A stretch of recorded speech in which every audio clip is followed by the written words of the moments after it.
Isang mapagpalang araw sa atin lahat mga boss.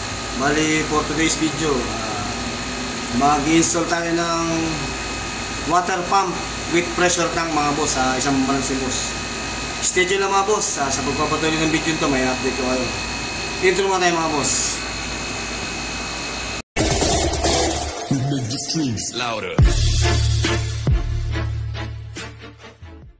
Yan mga boss, ito yung water pump na binili ni boss. Ano to, bali 1 horsepower na single phase. Tapos ito na rin yung mga fittings. May bulb yan mga boss. Tsaka may wiring din. Kasi kukonect natin siya sa pressure switch mga boss mula sa circuit breaker. May tubo rin tayo na 1 tsaka 3/4 mga boss. Bali ito yung pressure tank natin. Nakakonect na rin yung pressure switch niya mga boss. I-repeat na lang natin dyan. Tapos doon natin i-fuse niya mga boss. Dati na kasing meron to, pinull out lang sa kadahilan ng kinailangan sa kabilang branch yung pump motor tsaka yung pressure tank. Kaya sa ngayon may available na uling pressure tank si boss. Kaka bagong biling water pump, i-install natin yung mga boss. Stay tuned na kayo. Bali, nalagyan ko lang muna ng teflon to mga boss, yung main adapter niya para dito yan sa outlet tsaka sa inlet niya mga boss. Ito yung galing na wasa, papasok dito. Ito yung papunta sa pressure tank mga boss. Lalagyan ko ng teflon to, tapos connect na natin yan. Bali, ang size niya ay 1 mga boss, 1. I-reduce na lang natin siya ng 3/4 pagpapunta na siya sa pressure tank mga boss, tsaka sa distribution man mga boss. Stay tuned lang mga boss. Lalagyan ko lang ng teflon to. I-connect na natin yan, outlet tsaka inlet.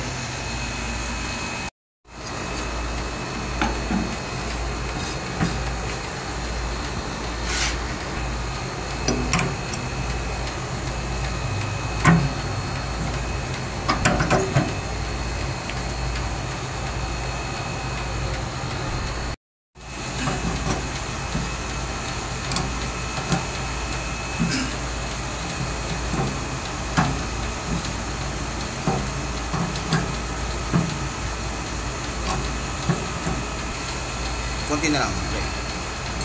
Yeah.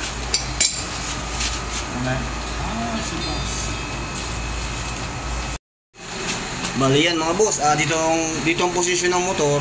Naikabit na rin namin yung ibang fittings niya. Bali yan yung inlet niya mga boss. Tatakasalubungin ng nawasa. Diyan papasok yung nawasa mga boss. Diyan sa inlet. Kukonek namin yan gamit yung patinte. Yan. Movable yan mga boss. Movable na fittings. Para pag in case na ipupulot yung motor, pwedeng luwangan lang dyan. Tapos magtatanim ako dito mga boss ng bull valve, no? Para in case na ipupulot si motor o any repair, pwedeng patayin yung bull valve dyan. Pasok dito, inlet. Tapos ngayon mga boss, ito yung outlet nya. Pabalik. Papunta ron sa tangke mga boss, sa pressure tank. May papuntang distribution mga boss. Doon sa salubong sa kabila. Yun. May patinting nakatirang yung mga boss. Yun lang mga boss, mainit kasi dito kaya stay tuned lang, i-update pa rin namin kayo mga boss. Dito i-connect yung source of power niya mga boss sa pressure switch, diyan kami kukuha ng supply sa circuit breaker na yan. Kababang pressure switch, papuntang pump motor mga boss. Stay tuned lang mga boss, mainit dito. Andyan yung aircon, no? Pati ito, 2, 3, kaya sabay-sabay gumagana ngayon yung mga boss. Mainit talaga rito. Stay tuned lang mga boss, para matapos na to. Yan mga boss, na-tap ko na rin sa outlet ng pressure tank. Higpitan ko na lang to. Nakapit na rin to dito mga boss. Tapos ito yung bypass. Kung sakaling magloko yung motor, bubuksan lang namin to mga boss. Tapos tuloy may supply pa rin ng tubig in case bypass yan mga boss. Lalagyan ko lang din ng ball valve to mga boss, para in case na repair ang motor, papatayin lang to, bubuksan yung bypass, tuloy pa rin supply ng tubig, mapupull out si motor mga boss. Ito si elbow mga boss, ipipit ko na rito yan para sa inlet ng motor. Tapos ito yung outlet, pabalik sa pressure tank mga boss. Okay na dyan. Pag nakompleto ko na lahat ng fittings ng mga boss, Isisiris ko na lang siya dito sa circuit breaker. Source of power to mga boss. Papuntang pressure switch. Pressure switch. Papunta kay water pump mga boss. Para just na ma-reach na ni pressure gauge yung pressure na isa-set ko sa kanya. Depende sa pressure na isa-set ko. Siguro mga 20 PSI mga boss. So 30 PSI. Isiset ko yan. Isiset naman yung mga boss eh. 20 PSI to 30 PSI. Dito na siset yung mga boss. Ano? May settings yan. Para pag na-reach na ni tangke yung pressure na isiset ko, ito yung bali yung adjust niya mga boss. Hindi ka lang mag-a-adjust yun. Habang tumatakbo si motor mamaya, dyan tayo mag-a-adjust. Para yung pressure na isiset natin, pag na-reach na ni tangke yun, kakat off ko si pressure switch mga boss, mamamatay si motor. Tapos pag may gumamit na uli ng tubig at bumaba yung pressure ng tangke mga boss, aandar uli si motor. Gawa ni pressure switch mga boss. Stay tuned mga boss, ipit natin to tapos sa wiring na tayo mga boss.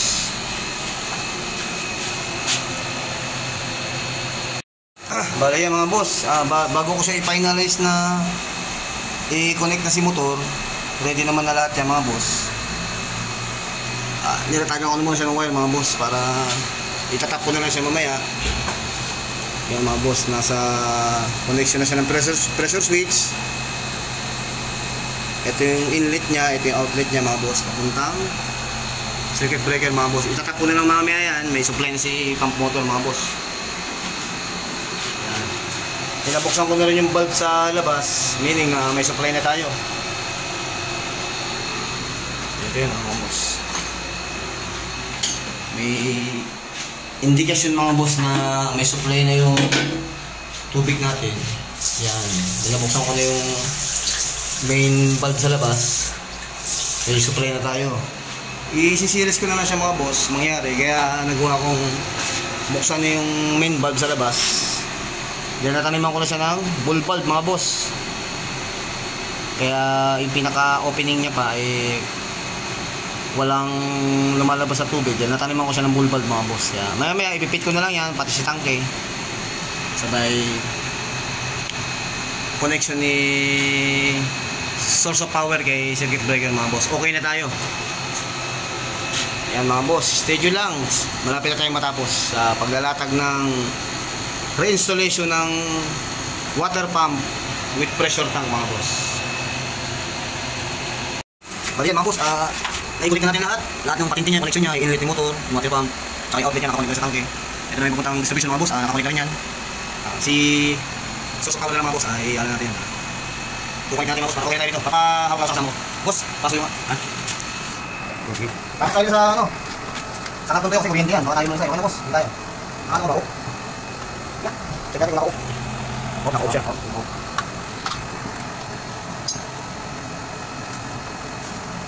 Lagyan natin sa supply mga boss. Para okay tayo.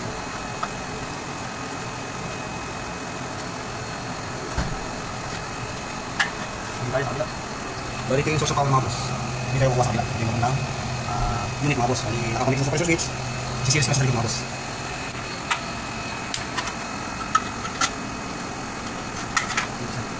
Pasok yung wiring mo. Ay, place.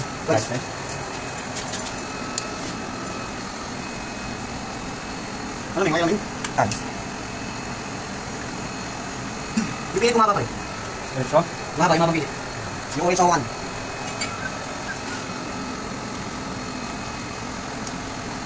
Hindi pa rin kapalitan mo eh. Kasi na-taxi? Yung ayaw na yan. Nalipalit mo? Isang araw kaya dito pre. Ito pinit. Yung apa?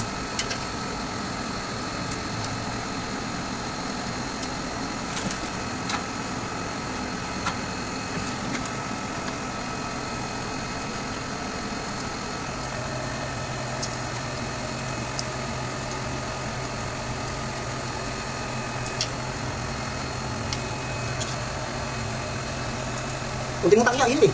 Init? Utang eh. Init oh. Ano init yan? Oo. Tayo pa kaya? Tao. Ano naman yan eh. Hindi pre, dahil mo itong lugar ito. Hindi ba akong condenser eh? Yan yan, tatlo? Tatlo yan.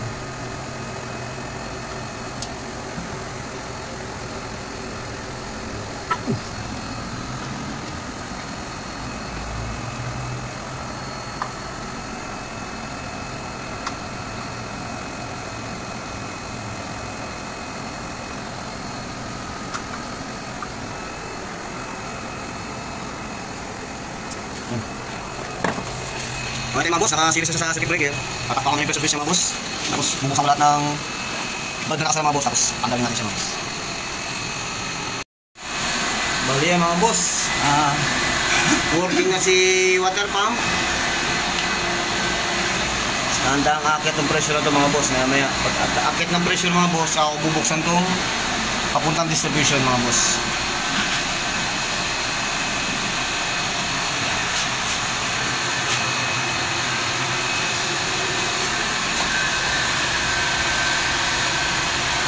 Okay naman siya mga boss, wala siyang leak. Kaya yan ang dalawang problema pagka yung leaking mga boss. Kaya okay naman siya. Hintayin ko lang umakit yung pressure niya mga boss. Tapos bubuksan ko na lahat ng mga valve na nakasara mga boss. Bali okay na tayo rito. Reinstallation mga boss ng water pump with pressure tank mga boss. Para lumakas ang pressure dito sa isang branch ni boss. Bali yan mga boss, okay na tayo. Napaandar ko na si motor ka kanina. Talagang bumitaw lang to. Ito. Bumitaw yung connection dito. Dinikit ko na lang siya uli mga boss. Tsaka ito, bumitaw. Nireseal ko na lang siya uli mga boss. Bali tatakbo na muna siya si Nawasa. Pwede pa naman by gravity. Ito. Papunta ron kay distribution. Pag natuyo na to, siguro bukas mga boss, itetest lang ko na siya uli. Bubuksan ko lang naman to. Tsaka ito. Sabay on kay circuit breaker mga boss, okay na tayo. Okay na siya eh, umanda na siya eh. Talagang hindi lang maganda siguro pagkakadikit dito. Tsaka dito, bumitaw mga boss. Bali, okay na mga boss. Installation ng reinstallation kasi dati nang may motor na rito, ibinalik ko lang ulit. Reinstallation ng water pump mga boss, saka pressure tank. Para matagdagan yung pressure dito sa isang branch ni boss. Hina yung supply ng tubig dito eh. Bali hanggang dito na tayo muli mga boss. Stay tuned lang sa susunod pa natin mga video. Ingat tayo palagi mga boss. God bless sa atin lahat mga boss. Paantarin natin siya ulit. Kahit hapyaw lang. Yan mga boss. Patuyuin lang natin yan, yung bagong fittings. Pag natuyuin yung bagong fittings mga boss, ready to performing na talaga siya mga boss. Hanggang sa muli mga boss. Hanggang sa susunod na video natin. Ingat tayo palagi mga boss. God bless sa atin lahat.